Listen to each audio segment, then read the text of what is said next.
प्रिय प्रशिक्षुओं, लाठी देवी महाविद्यालय पिपराचाम कुशीनगर के ऑनलाइन क्लासेस में आपका स्वागत है। चतुर्थ सेमेस्टर। आज हम लोग विषय हिंदी का पहला अध्याय पढ़ेंगे।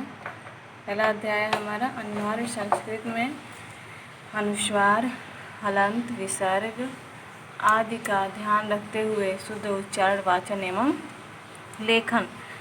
तो इसमें आपको बता दें कि अनिवार्य संस्कृत जो आप 6 से 8 तक पढ़ते हैं उच्च कक्षाओं में, या हिंदी में आपका अंत में 2-4 लेसन नहीं होते हैं हमारे, वो अनिवार्य संस्कृत के होते हैं। तो उसके बारे में हम लोग यहाँ पे पढ़ेंगे। संस्कृत शिक्षण में उच्चारण एवं वर्तनी का महत्वपूर्ण स्थान है। भाषा की शुद्धता उच्चारण एवं वर्तनी दोनों की शुद्धता पर निर्भर करती है। वर्तनी अशुद्ध होने पर उच्चारण भी अशुद्ध हो जाता है। जैसा कि आपको बता दें कि हिंदी में भी हमें उच्चारण पर विशेष ध्यान देना होता है, ठीक उसी प्रकार देखिए संस्कृत में भी हमें उच्चारण पर विशेष ध्यान देना होता है। बिना शुद्ध उच्चारण के हम संस्कृत का पठन वाचन नहीं कर सकते। ठीक है। उच्चारण का शाब्दिक अर्थ। उच्चारण का शाब्दिक अर्थ क्या है कि केदार भट्ट द्वारा संपादित आधुनिक हिंदी शब्दकोश के अनुसार उच्चारण शब्द संस्कृत भाषा का पुल्लिंग संज्ञा शब्द है, जिसका अर्थ है मुख से बोलना या बोलने का ढंग। किसका अर्थ? उच्चारण का अर्थ। और उच्चारण शब्द जो है वह संस्कृत भाषा के पुल्लिंग शब्द के संज्ञा शब्द है, जिसका अर्थ है क्या? मुख से बोलना या बोलने का ढंग। उच्चारण शिक्षण। उच्चारण शिक्षण वह प्रक्रिया है जिसमें छात्रों में शुद्ध उच्चारण युक्त पठन की प्रवृत्ति को विकसित करने के उद्देश्य से अध्यापक और छात्रों को भाषा की ध्वनियों, उनके उच्चारण स्थानों, लय, गति, बल, विराम आदि चिन्हों आदि उच्चारण तत्वों का ज्ञान कराकर उच्चारण का अभ्यास कराया जाता है। यानी जिसमें अध्यापक को छात्रों की भाषा ध्वनि को समझाना, उनके उच्चारण स्थान के बारे में बताना, जैसे कंठ, तालु, मुर्दा, लय, उसमें क्या गति, उस पर कितना बल दिया जा रहा है, उसमें विराम चिन्ह। उच्चारण तत्व में आपके क्या क्या आ जाएंगे? उच्चारण तत्व में जैसे आपका अनुस्वार हुआ, विसर्ग हुआ, ठीक है, गति, लय, स्वराघात, ये सारी चीज़ें उसमें आ जाएंगी। उच्चारण शिक्षण के उद्देश्य। उच्चारण शिक्षण के क्या उद्देश्य हैं? पहला है छात्रों को संस्कृत ध्वनियों, उनके उच्चारण स्थानों एवं प्रयत्नों का ज्ञान कराना। उनके उच्चारण स्थानों के प्रयत्नों का ज्ञान कराना। दूसरा, उन्हें संस्कृत के उच्चारण तत्वों का ज्ञान कराना, जिसमें उच्चारण तत्वों में आपको क्या क्या आ जाएगा? गति, लय, बल, स्वराघात, विराम चिन्ह आदि ये सभी आ जाएंगे। उन्हें पठन में शुद्ध उच्चारण के महत्व से परिचित कराना। उन्हें पढ़ने में शुद्ध उच्चारण के महत्व का क्या करना? परिचय देना। शुद्ध उच्चारण अभ्यास में छात्रों की रुचि विकसित करना, यानी शुद्ध उच्चारण के अभ्यास में छात्रों की रुचि को क्या करना? विकसित करना। अगला है संस्कृत में उच्चारण का महत्व। संस्कृत में उच्चारण का क्या महत्व है? भाषा में उच्चारण का विशेष महत्व है, किंतु संस्कृत भाषा में इसकी महत्ता अन्य भाषाओं की अपेक्षा अधिक है। संस्कृत भाषा का उच्चारण वैदिक काल से परिष्कृत और सुनिश्चित है। इस वेदांग में वेद मंत्रों शुद्ध उच्चारण को शिक्षा माना गया है। देखिए संस्कृत में हमारे जो वेद लिखे गए हैं, हमारे जो भी वेद हैं, जो भी मंत्र हैं, वो किसमें है? संस्कृत भाषा में ही है। उसके लिए हमें क्या है? शुद्ध उच्चारण करना अति आवश्यक है। किस भाषा में? संस्कृत भाषा में। शुद्ध उच्चारण दोष के कारण व उपाय, यानी उच्चारण दोष से क्या क्या कारण है, क्या क्या उपाय हैं संस्कृत के लिए?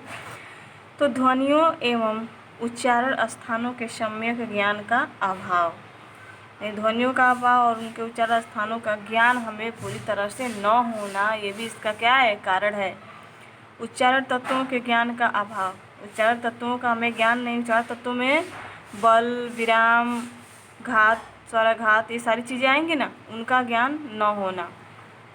परिवार का अशिक्षित वातावरण, यानी परिवार में शिक्षित व्यक्ति न होने के कारण भी हमारे उच्चारण दोष में कारण आ जाते हैं। शारीरिक विकार, शारीरिक विकार यानी हमारे शारीरिक विकार में आपके क्या क्या आ सकते हैं? जैसे ओठों का मोटा होना, और क्या क्या आ जाएगा उसमें? जैसे कंठ जो है, तालु है, नासिका, जीवा, इनके उच्चारण स्थान में विकृत आ जाना, यानी विकार आ जाना, जिसमें उच्चारण क्या होता है? प्रभावित होता है। ठीक है। उसके बाद इसका क्या उपाय क्या है? यानी उच्चारण दोष के कारण हो गया। अब उच्चारण दोष का उपाय, उपाय क्या है कि ध्वनियों, उनके उच्चारण स्थान तथा ध्वनि व्यवस्था का छात्रों को पूर्ण ज्ञान कराया जाए। उनके बाद उच्चारण स्थान के बारे में, ध्वनि की व्यवस्था का छात्रों को पूर्ण क्या कराया जाए? ज्ञान कराया जाए। दूसरा, अशिक्षित परिवार के सदस्यों को शिक्षित करने के लिए प्रौढ़ शिक्षा आदि कार्यक्रम चलाए जाए। यानी जिस परिवार अशिक्षित परिवार के सदस्य हैं तो उनको शिक्षित करने के लिए क्या किया जाए? प्रौढ़ शिक्षा आदि कार्यक्रम चलाया जाए, यानी उनको भी पढ़ाया जाए।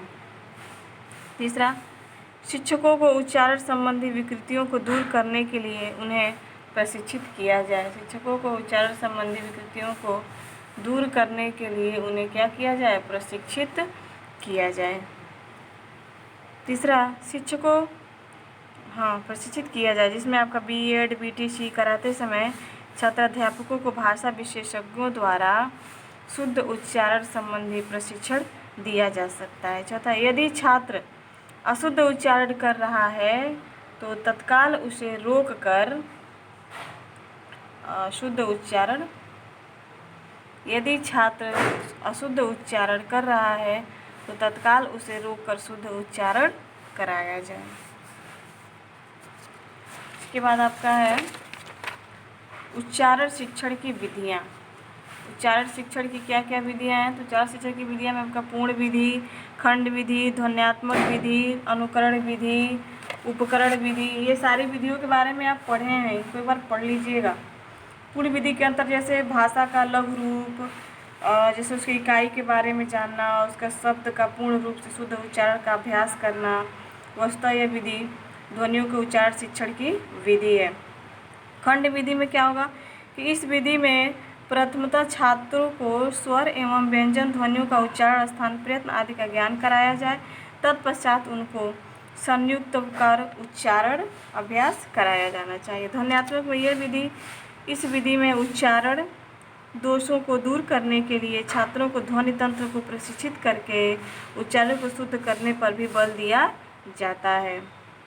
ठीक है। उपकरण विधि में अनुकरण विधि में, इस विधि में अनुवाचन की आवृत्ति पर आधारित होती है। इसमें शिक्षक किसी शब्द या वाक्य का आदर्श वाचन करता है और छात्र उसका अनुकरण वाचन करता है। उपकरण विधि यह शुद्ध उच्चारण प्रशिक्षण की आधुनिक विधि है। इस विधि में ग्रामोफोन, लिंगुआफोन, टेप रिकॉर्डर आदि का आश्रय लेकर छात्रों को संस्कृत ध्वनियों का ज्ञान कराया जाता है। अब उच्चारण में सुधार हेतु सुझाव, उच्चारण के सुधार हेतु क्या क्या सुझाव हो सकते हैं? पहला है छात्रों को उच्चारण स्थानों का ज्ञान कराया जाए। दूसरा, अध्यापक को अपना उच्चारण शुद्ध रखना चाहिए। तीसरा, छात्रों के उच्चारण पर व्यक्तिगत ध्यान दिया जाए। चौथा, यथासंभव टेप रिकॉर्डर आदि यंत्रों का आश्रय लिया जाए। इसमें देखिए आपका वाचन के बारे में भी दिया है, तो आपको वाचन पढ़ा दिया गया है, तो इस अध्याय में आप वाचन पढ़ लीजिएगा, वाचन की विशेषता पढ़ लीजिएगा, वाचन के प्रकार में आपका जो सस्वर वाचन, मौन वाचन होते हैं, फिर उन दोनों के प्रकार को पढ़ लीजिएगा, वाचन की आवश्यकता के बारे में पढ़ लीजिएगा। ठीक है, इन सभी को आप जरूर पढ़ लीजिएगा। और देखिए आपको हमने लेखन भी पढ़ाया था, लेखन किसे कहते हैं, लेखन के क्या दोष हैं, उनके क्या कारण हैं। तो लेखन के जैसे दोष में क्या आ सकता है?